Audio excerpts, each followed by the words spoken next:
honestly. Because I hope you can. Tony Tormenta.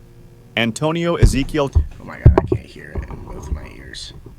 Cardenas Guillen, known as Tony Tormenta, You know what, had that's taken fine. over leadership of the Gulf Cartel after his brother Ociel was arrested. But at the same time, Los Zetas, once the cartel's armed wing, had broken away and turned into its deadliest enemy. Tony commanded his own private army called Los Escorpiones, a squad made up of ex-police officers trained in heavy weapons and brutal tactics, so brutal that he caught the attention of the Mexican Marines. For months, they tracked him across Tamaulipas, nearly catching him several times, but each time he escaped, protected by convoys of gunmen and armored vehicles. By late 2010, however, the government made his capture a top priority, and Matamoros, his home city and stronghold, became the main battlefield. On the morning of November 5th, 2010, more than 660 Marines, backed by helicopters and armored vehicles, surrounded downtown Matamoros. Roadblocks went up, cell service was cut, and power went out in parts of the city. For hours, residents hid in fear as gunmen fought openly in the streets. Gulf Cartel sicarios hijacked buses to block military convoys, snipers fired from rooftops, and over 300 grenades exploded during the clashes. By the afternoon, the Marines had located Tony in a downtown building. Helicopters fired from above, and the military pushed through. As they got in, they eliminated Tony and several of his bodyguards. Across Tamaulipas and beyond, new roadblocks, grenade attacks, and shootouts erupted as news of his death spread. Los Zetas celebrated, hanging banners mocking the Gulf Cartel and inviting Tony's men to switch sides. El Mexicano. By 1989, Gonzalo Rodriguez Gacha, also known as El Mexicano, was one of the most feared leaders of the Medellin cartel. But by then, he had gone to war with almost We dead ass. This Let me skip. game, I should really get YouTube Premium. you're not ready for it. everyone. The Colombian government, the DEA, the Cali cartel, FARC guerrillas, and even old allies in the emerald FARC trade. guerrillas? His What? empire was falling apart, and his enemies had started working together to bring him down. The final hunt began when a police informant, secretly working for the Cali cartel, revealed his location. The police traced him to Cartagena, but he slipped away by boat to Tolu with his son Freddy and several others. Unfortunately for him, one of them was the same informant still passing information to the authorities. On December 15th, 1989, two military helicopters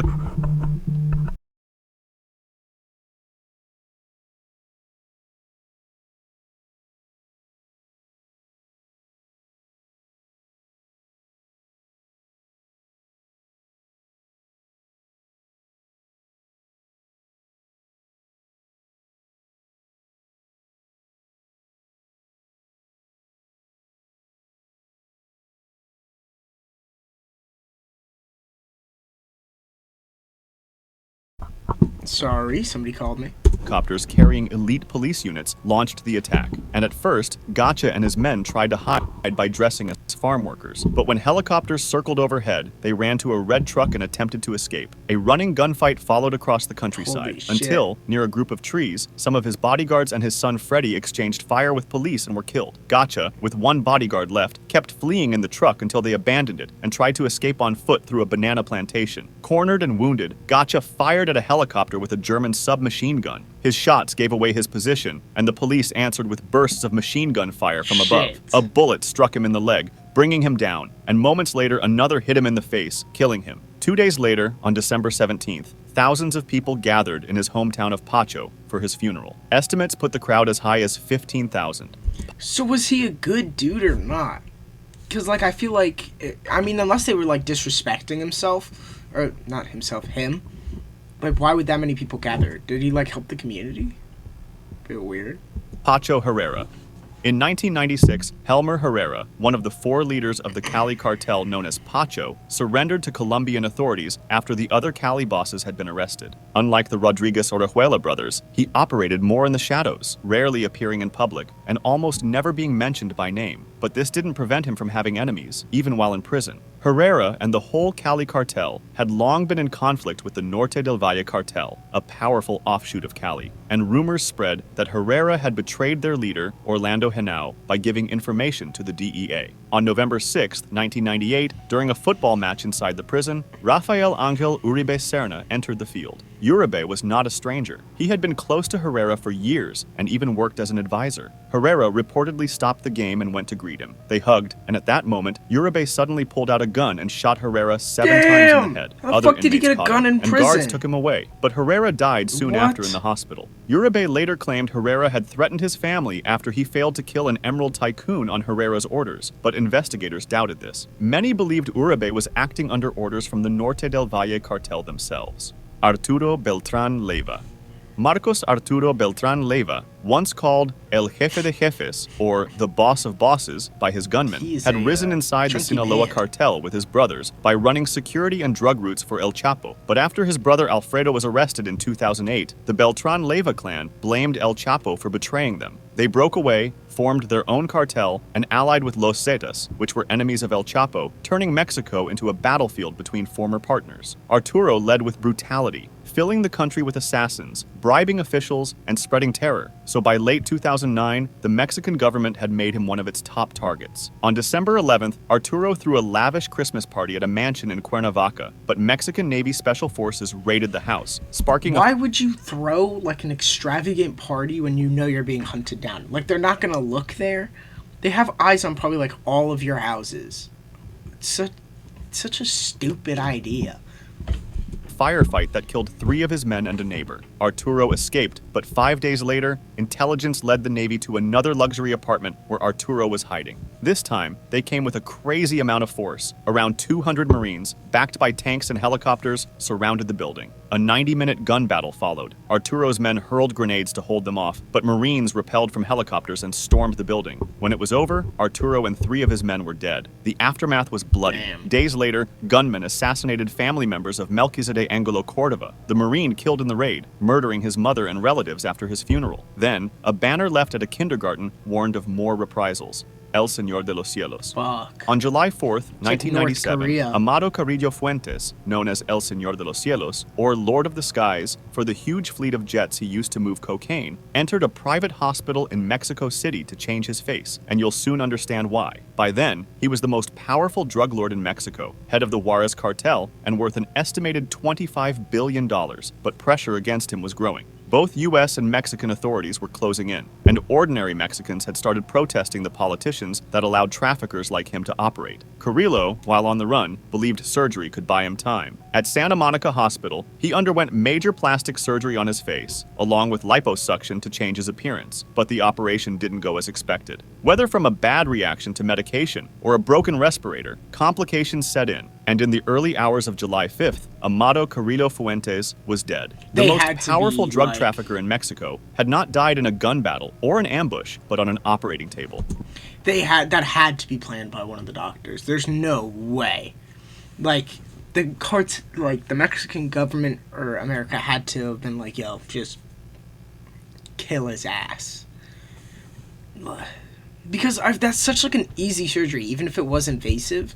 I feel like there would have been either signs of him dying in surgery, or just like, also, why wasn't somebody constantly monitoring him if he was this big drug lord?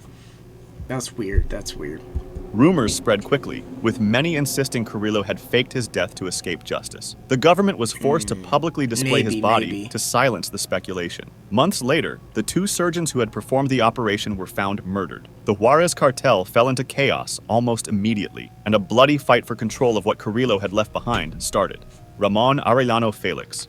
Being one of the leaders of the Tijuana cartel and being known as the cartel's enforcer, Ramon had built a reputation as one of the most ruthless traffickers in Mexico. He personally ordered massacres, including the 1998 slaughter of 19 members of the Castro Ramirez family. Brutal acts like this made him stand out, which is why by the late 1990s, Ramon was high on Mexico's most wanted lists. In 1997, he was added to the FBI's 10 most wanted fugitives, charged with importing cocaine and marijuana into the United States. Later, under the Kingpin Act, his U.S. assets were frozen, and American citizens were banned from doing business with him. Still, Ramon continued. Love Roblox? I do, Earn but Roblox don't want to see an digital ad for it. Gift cards with Microsoft Rewards. Nope.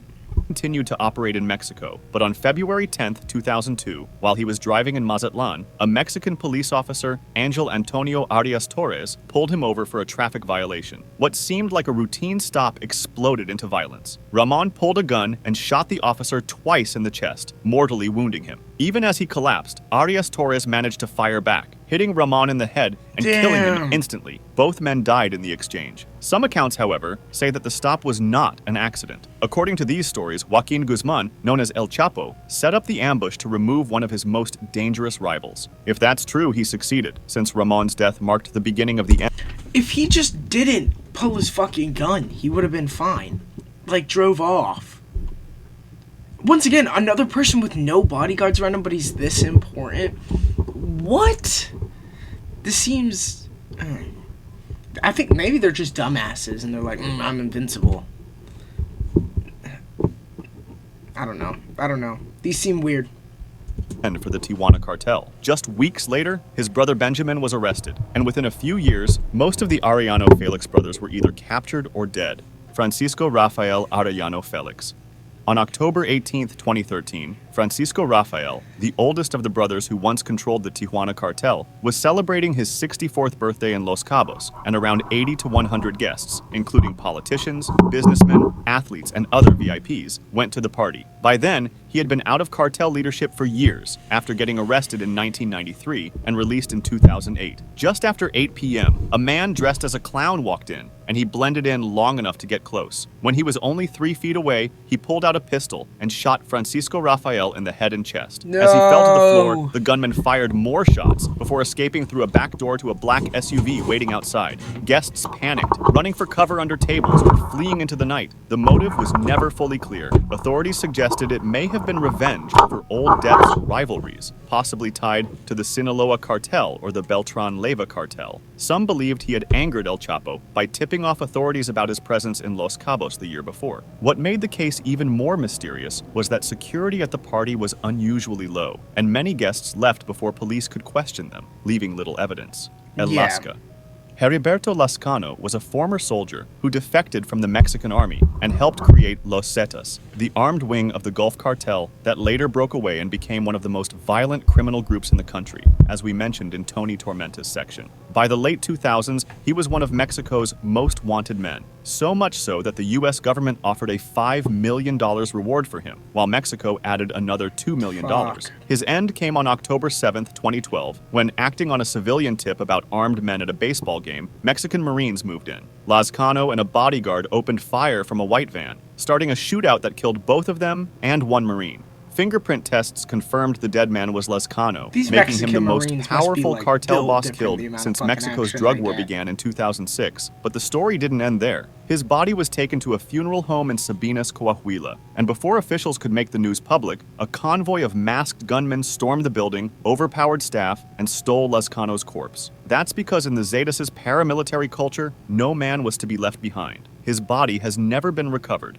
Lascano's death cleared the way for Miguel Trevino to become the uncontested leader of Los Zetas, though he was captured less than a year later in 2013. This created an opening for rivals like El Chapo and the Sinaloa cartel, who could now more easily expand into Zetas territory. Griselda Blanco Restrepo, known as the godmother of cocaine, was one of the most central figures in is the this violent the one Miami that, drug like, wars of the yeah, she used to 1970s sell and cocaine 1980s. From an early everywhere. age, she was involved in crime. Stories claim that as a child she kidnapped and even killed, and by her teenage years she was already committing theft and fraud before moving into drug trafficking. At its peak, her empire was said to bring in $80 million a month, but Blanco was remembered more. You can't even fathom that much money. Like, I think that's enough money to where you could buy literally anything that's allowed to be bought. Maybe not countries, but like that's a month, 80 million a month. That means in a year she was bringing in $960 million. It's almost $1 billion a year. Bezos ain't got shit on that. No, nothing. Fuck me. For her violence. She ordered hundreds of killings, including public massacres, and she was credited with popularizing motorcycle drive-by shootings that became a cartel trademark. Not even her family was safe, as she allegedly ordered the murder of her first husband, personally shot her second husband Alberto Bravo during an argument, and had her third husband killed after a custody dispute over their son, Michael Corleone Blanco, whom she had named after the character from The Godfather. In 1985, she was arrested in California by the DEA and released early in 2004 for health reasons and deported back to Colombia. In her later years, she was set. Oh my god. This is you. Wait, No, it's not. This is you. Neither are me. And you want to conquer the world of Albion? Said to have turned to religion and lived as a born-again Christian. But on September 3rd, 2012, at the age of 69, while she was leaving a butcher shop in Medellin, a man on a motorcycle shot her twice in the head. She was basically killed in the same style of assassination she had once popularized in Miami, El Chepe.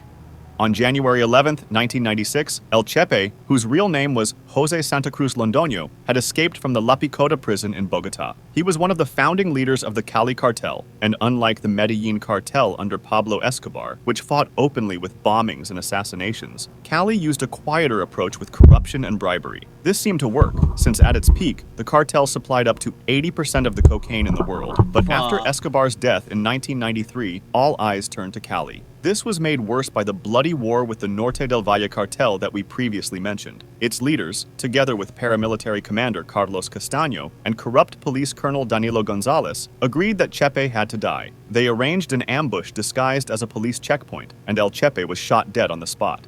Nacho. Ignacio. That's... Imagine being one of those people, and, like, you can't even... I mean, I know already you can't go to police officers because you're, like, wanted. But you're just, like, there's police around and you're like, okay, I'm kind of safer here. No, like, gang is gonna, you know, interfere with me or the police when I'm here. And you just get shot by the police. Like, they were just giving it out. Like, in almost, like, what? I want to say, like, 80% of these, a police officer shot them. I've been to Mexico and it was not like this. Like, I didn't get this kind of vibe at all. I mean, maybe because most of this is in the 90s, but still. Coronel Villarreal, also known as Nacho Coronel, or the King of Crystal, for his domination of methamphetamine production and trafficking, was one of the most wanted men by the US and Mexican government by the early 2000s. He rose to power in the 1980s with the Juarez cartel under Amado Carrillo Fuentes, but after his death, he helped strengthen the Sinaloa cartel alongside El Chapo. His niece, Emma Coronel Aispuro, later became widely known as the wife of El Chapo, but he's mostly known for his 2010 retaliation, when, after his young son Alejandro was kidnapped and murdered by gunmen linked to Los Zetas, he sent more than 100 men to kill 14 people only days later. On July 29, 2010, Mexican soldiers tracked him to a luxury home in Zapopan. When troops stormed the property, he resisted. In the firefight, he killed one soldier and wounded another before being fatally shot in the head. Inside the house, soldiers seized jewelry, luxury watches, rifles, grenades, 3 vehicles, and about $7 million in cash. Pablo They just have Escobar. that on them cash. It was the afternoon of December 2nd,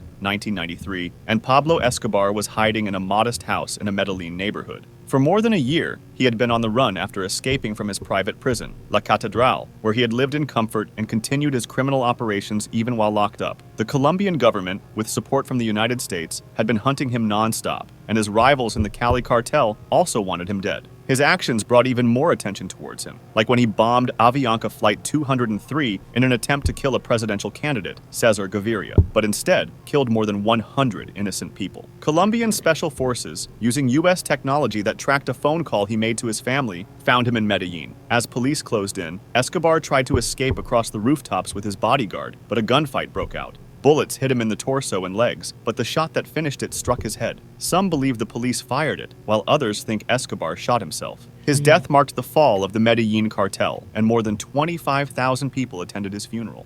If you liked this video, That's crazy.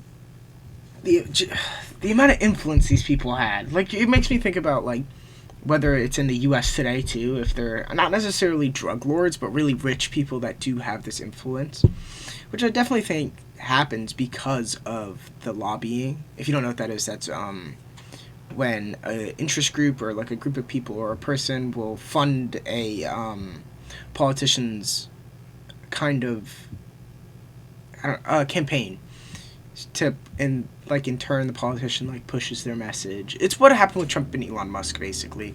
Elon Musk largely funded Trump's campaign, and then like some of Elon Musk's views were pushed in. But anyways, I wonder if that happens like to this scale today, where like the whole government is made up of them. I don't know. W video though, the Pain Explainer, thank you. W channel, very nice way to explain